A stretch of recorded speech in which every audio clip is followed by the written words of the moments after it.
Do you find yourself staring at a blank document for hours because the first sentence has to be perfect before you can write the second?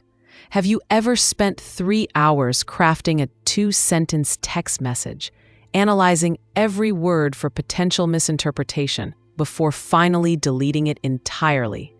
Do you avoid starting projects because you can already see the flaws, the ways they won't measure up to the impossibly polished versions playing in your mind? Have you watched opportunities slip away while you prepared and re-prepared, waiting for that mythical moment when you would finally feel ready enough, qualified enough, perfect enough to deserve what you desire?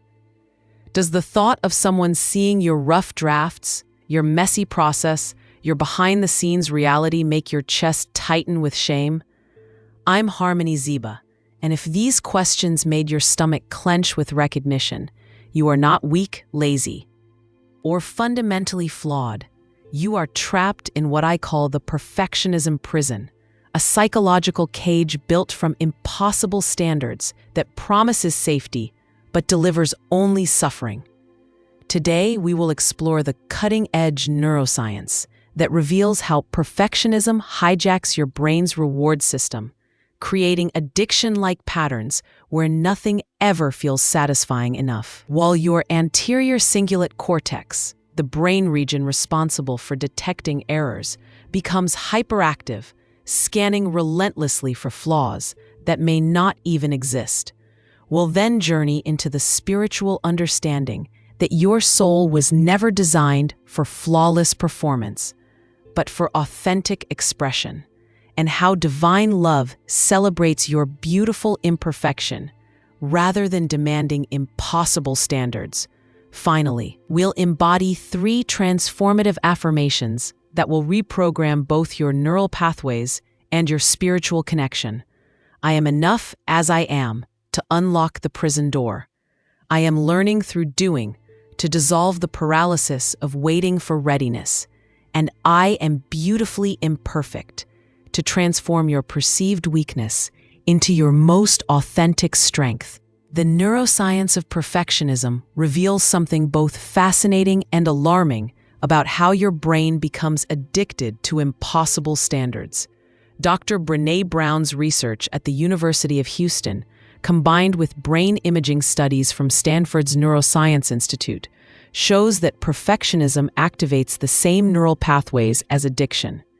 When you achieve something close to your impossible standards, your brain releases a small hit of dopamine, just enough to keep you chasing the next perfect outcome, but never enough to create lasting satisfaction. Your anterior cingulate cortex, the brain region that evolved to detect genuine threats to survival, becomes hyperactive in perfectionistic thinking, constantly scanning for errors, flaws, and potential failures. This creates what researchers call error-related negativity. Your brain literally becomes allergic to mistakes, interpreting any imperfection as a threat to your survival rather than normal human experience. Studies from the University of British Columbia reveal that perfectionist brains show increased activity in the orbitofrontal cortex when facing potential criticism or failure.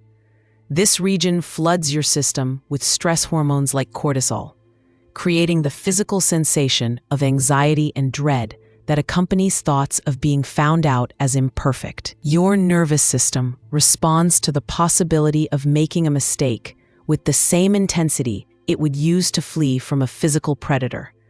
This neurological hijacking explains why perfectionism feels so automatic and compelling. Your brain has learned to associate flawless performance with safety and survival, while any deviation from perfect triggers ancient alarm systems designed to keep you alive. The problem is that these alarm systems can't distinguish between a saber-toothed tiger and a slightly awkward email you sent to your colleague. The spiritual dimension of perfectionism reveals an even deeper wound: the fundamental misunderstanding of your divine nature and purpose. Perfectionism is, at its core, a rejection of the sacred messiness of being human, an attempt to transcend your earthly experience rather than embrace it. When you demand flawless performance from yourself, you're essentially telling the creative force that designed you that its work was insufficient, that you need to improve upon divine creation through your own exhausting efforts. Every spiritual tradition recognizes that growth happens through experience, not through avoiding experience until you're perfect enough to engage with it. The Japanese concept of wabi-sabi celebrates the beauty found in imperfection, while Christian traditions speak of grace that loves us not despite our flaws, but including them. Islamic teachings remind us that only the divine is perfect, and our attempts to achieve perfection are forms of spiritual pride that separate us from authentic connection. Your soul came to this earth not to perform flawlessly, but to learn, grow, create, and love through the messy, imperfect, gloriously human experience of making mistakes and discovering wisdom. When you imprison yourself in perfectionist standards, you're rejecting the very experiences your soul came here to have. You're trying to skip the curriculum instead of recognizing that the curriculum itself, including the failures, the rough drafts, the learning process, is sacred. Divine love doesn't wait for you to be perfect before embracing you. It loves you in your confusion, your mistakes, your beautiful attempts at figuring out this complex experience of being human. When you demand perfection from yourself, you're operating from a theology of scarcity rather than abundance, believing that love must be earned rather than recognizing it as your birthright. Now, let's explore the 3 transformative affirmations that will reprogram both your neural pathways and your spiritual understanding, creating lasting freedom from the perfectionism prison. First transformation. I am enough as I am. Place your hand over your heart and feel the steady rhythm that has carried you through every imperfect moment of your life. This heart doesn't beat perfectly. Sometimes it races with anxiety. Sometimes it skips with excitement. Sometimes it pounds with fear. Yet it has never failed you, never decided it wasn't good enough to keep you alive because its rhythm wasn't flawless. Speak with me now. I am enough as I am. Feel these words landing in your nervous system, not as something you need to convince yourself of, but as a recognition of what has always been true. You were enough when you took your first imperfect steps as a child. You were enough when you spoke your first mispronounced words. You were enough during every awkward phase, every failed attempt, every moment when you fell short of your own impossible standards. Research from Dr. Kristen Neff at the University of Texas shows that self-compassion, the foundation of enoughness, actually improves performance more than self-criticism. When you accept yourself as enough, your brain stops wasting energy on error monitoring and redirects that energy toward creative problem-solving and authentic expression. This affirmation directly contradicts the perfectionist programming that insists you must earn your worth through flawless performance. When you truly embody, I am enough as I am, you're not lowering your standards. You're raising your baseline of self-acceptance. You begin to pursue excellence from love rather than fear, from inspiration rather than desperation. Your perfectionist mind may protest, but if I accept myself as I am, won't I become lazy? Won't I stop trying? This is the great lie of perfectionism, that self-acceptance leads to mediocrity. The truth is exactly opposite. When you know you're enough, regardless of outcomes, you become free to take risks, to experiment, to create boldly, because your worth isn't hanging in the balance of every attempt. Practice this daily recognition by looking in the mirror each morning and saying, "I am enough as I am," while making eye contact with yourself. Notice what happens in your body when you speak these words. At first, you may feel resistance, discomfort, or disbelief. This is your perfectionist programming fighting for survival. Breathe through the resistance and continue the practice. Your nervous system is learning a new truth, that acceptance and growth can coexist, that you can love yourself while still evolving.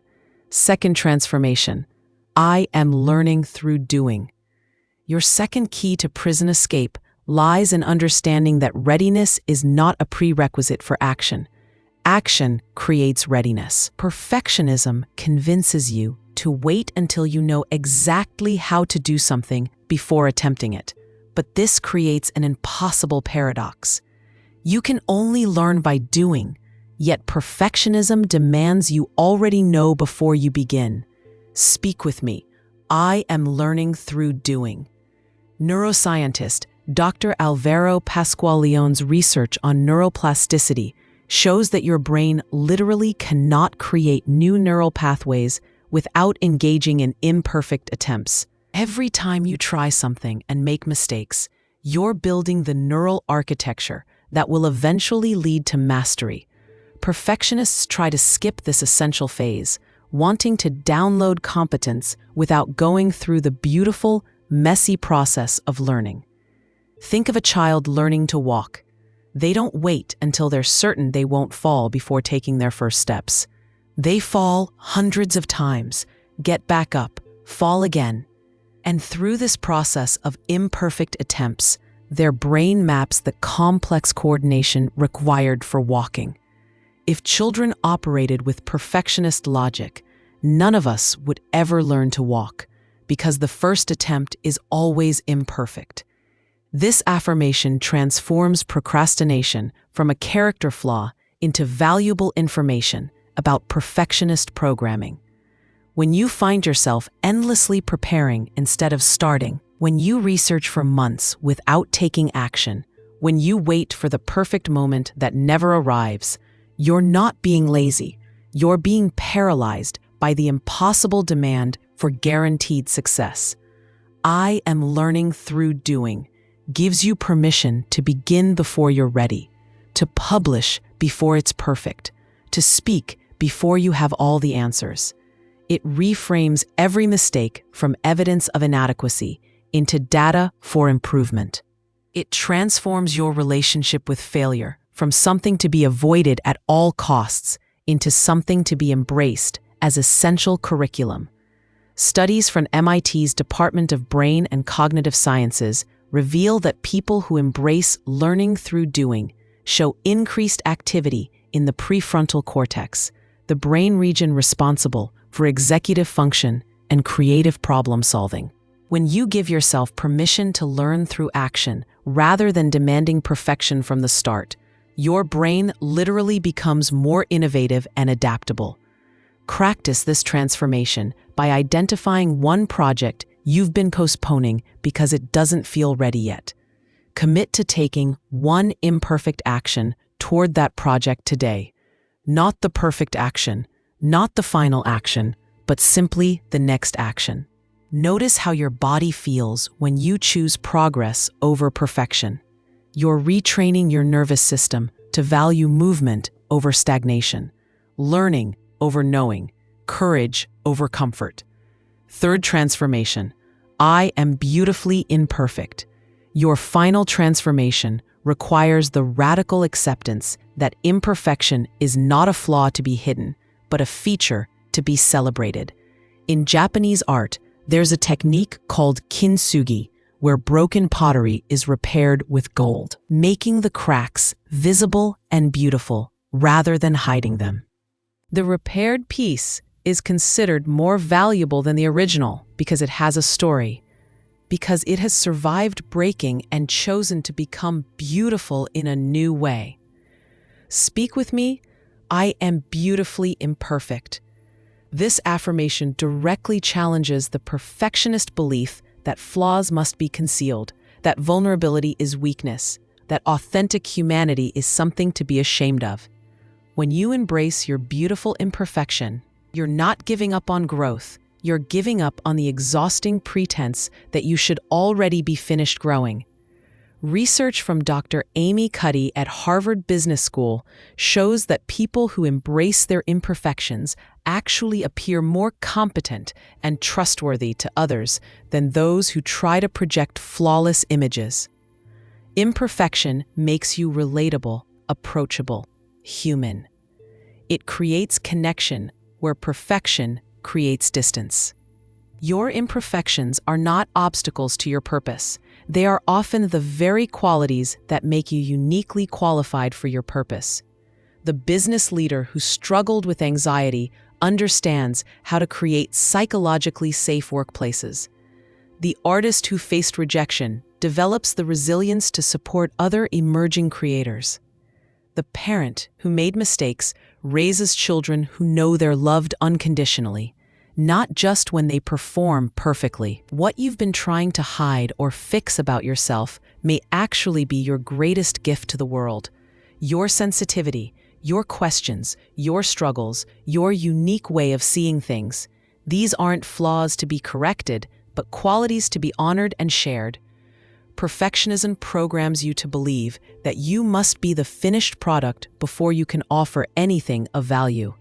But consider how the most powerful teachers are often those who are still learning. How the most compelling artists are those who show their process rather than just their polished results. How the most inspiring leaders are those who admit their mistakes rather than pretending they never make any. Your imperfections create space for others to be imperfect too. When you share your rough drafts, your learning process, your authentic struggles, you give others permission to be human. This is not just personally liberating, it's socially healing in a world that has forgotten how to be genuinely human together. Practice this transformation by intentionally sharing something imperfect, a rough draft, a work in progress, an honest admission of what you're still learning. Notice how this vulnerability affects your relationships. You'll likely discover that people connect more deeply with your imperfect authenticity than they ever did with your perfect performances. As we move toward the close of our time together, I want you to understand that escaping the perfectionism prison is not about lowering your standards. It's about raising your standard for how you treat yourself. It's about demanding self-compassion with the same intensity you once demanded self-criticism. It's about insisting on growth through kindness rather than growth through punishment. The 3 keys we've explored today: I am enough as I am, I am learning through doing, and I am beautifully imperfect, work together to create a new neural and spiritual operating system. When you truly embody these truths, you begin to pursue excellence from love rather than fear, to create from inspiration rather than desperation, to share your gifts from confidence rather than from the need to prove your worth. Remember that perfectionism is not about having high standards. It's about having impossible standards that keep you frozen in preparation rather than engaged in living. Excellence, on the other hand, is about doing your best with what you have, where you are, while recognizing that your best will look different on different days, and that this variation is not a bug in your system, but a feature of being beautifully, imperfectly human. Tomorrow, when that familiar voice of perfectionism whispers that you're not ready, not good enough, not polished enough to take your next step, you'll remember this conversation. You'll remember that perfection is not the goal. Growth is. Connection is. Authentic expression is. Contributing your unique gifts to the world is. And all of these things require not your perfection, but your participation. Not your flawless performance, but your willingness to show up as you are and learn as you go. Your imperfect action will always be more valuable than your perfect inaction. Your authentic attempt will always create more connection than your polished pretense. Your willingness to be seen as human will always inspire more people than your effort to appear superhuman. The perfectionism prison door has been unlocked. You now hold the 3 keys that will keep you free: enoughness, learning through doing, and beautiful imperfection. Use them daily, trust them completely, and remember that the world doesn't need your perfection. It needs your presence, your gifts, your beautifully imperfect contribution to the human experience. Thank you for joining me in this escape from perfectionism. Subscribe for more conversations about authentic living in an imperfect world, and share this with someone who needs permission to be beautifully, courageously, perfectly imperfect. Remember, you are not a rough draft waiting to become a final version. You are a living, breathing, evolving masterpiece, perfect in your imperfection, complete in your incompleteness, enough exactly as you are right now.